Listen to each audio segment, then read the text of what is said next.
Power is the answer. Kwame Ture spoke an unquestionable truth which cut through decades of political theory and gets straight to the heart of power. If a white man wants to lynch me, that's his problem. If he's got the power to lynch me, that's my problem. Live by that. Because the second half of that statement is the part people don't want to hear. Racism isn't only a question of attitude, it's a question of power.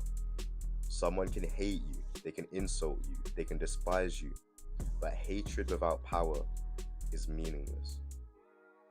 The real danger begins when hatred is combined with the ability to impose consequences upon you.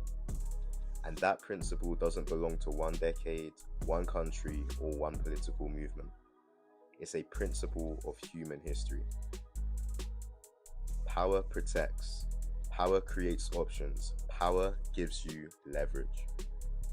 You're living in a world where you are constantly despised, criticized, and vilified. The worst thing you can do is spend all of your time complaining about the people who dislike you. The thing you must do is build. Build power. Are you building financial power? Are you building physical power? Are you building intellectual power? Are you building political influence? Are you building businesses? Are you building networks? Are you building skills that nobody can take away from you? Because the uncomfortable truth is you cannot negotiate effectively from a position of complete dependence. And that is why self-development isn't some shallow motivational slogan, something cool for the internet. It's vital. It's strategic. Your body matters. Your mind matters. Your money matters. Your education matters. Your relationships matter. Your reputation matters. Your ability to organize matters. Your ability to communicate matters. Every one of those things increases your capacity to determine your own future. Start with the thing which is extremely simple, your physical condition. Get in the gym, build strength, build endurance, build discipline. Not because you need to walk around looking for fights. Quite the opposite. A person who is physically capable doesn't need to prove it every 5 minutes. Strength is a deterrent. Look how many videos you see of black men verbally abused but not physically attacked. White supremacists don't want that smoke. You must be in the gym. Become the monster that they think you are. It might save your life someday. Next, get money, get money, get money, get money. Because moral arguments do not pay the bills. And like it or not, we are stuck in this capitalistic world. Good intentions don't build institutions, and anger doesn't create independence. Capital does, businesses do, ownership does, investments do, skills do. If you want to influence, build something. If you want independence, own something. If you want options, create wealth. Because when you have no resources, somebody else gets to make decisions for you. You can't lobby for your causes or your politicians. They have the money to do so. Let's take the you-know-who-ish community. If you say the wrong thing, act up in one of their establishments, you are banned from all establishments. That's the power of ownership. And most importantly, the next source of power contributes to why they can do that. This is where we make a humongous mistake.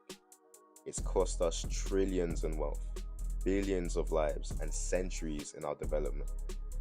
We allow ourselves to be divided into tiny categories. African, Caribbean, FBA, British, Christian, Muslim, light-skinned, dark-skinned, different political tribes, different generations, different economic groups. They are moving against you as a collective bloc.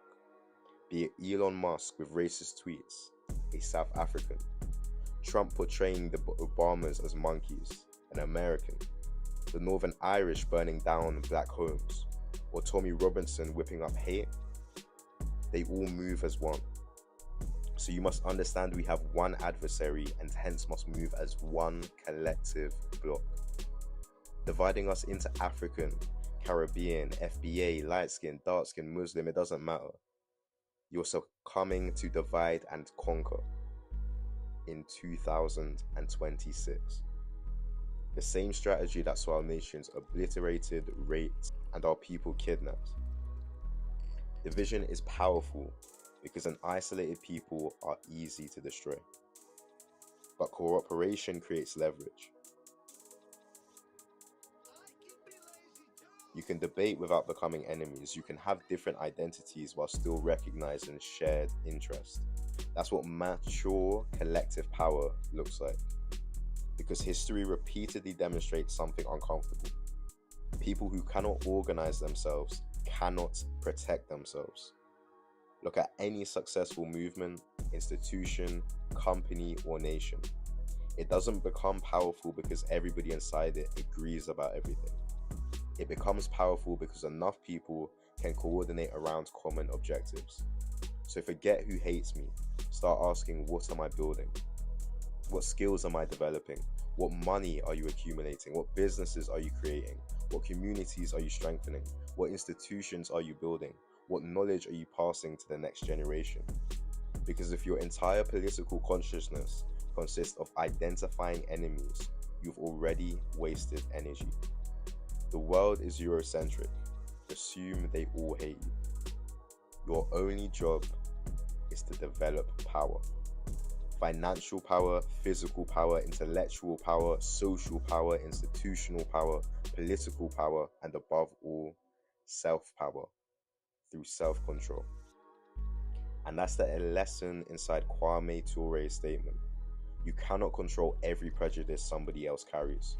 You cannot control every insult. You cannot control every politician. You cannot control every person who dislikes you. But you can control how far they take that hatred. So build yourself, build your body, build your mind, build your bank account, build your skills, your network, your community, build institutions that outlive you, build weapons expertise. Because the objective isn't to become obsessed with your enemies.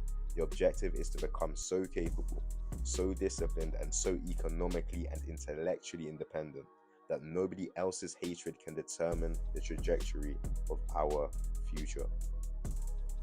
They can have their opinions, they can have their prejudices, they can have their criticism, but they don't get to have your future. That's your responsibility. And if white power is the question, then building power is the only answer. Do not be deceived.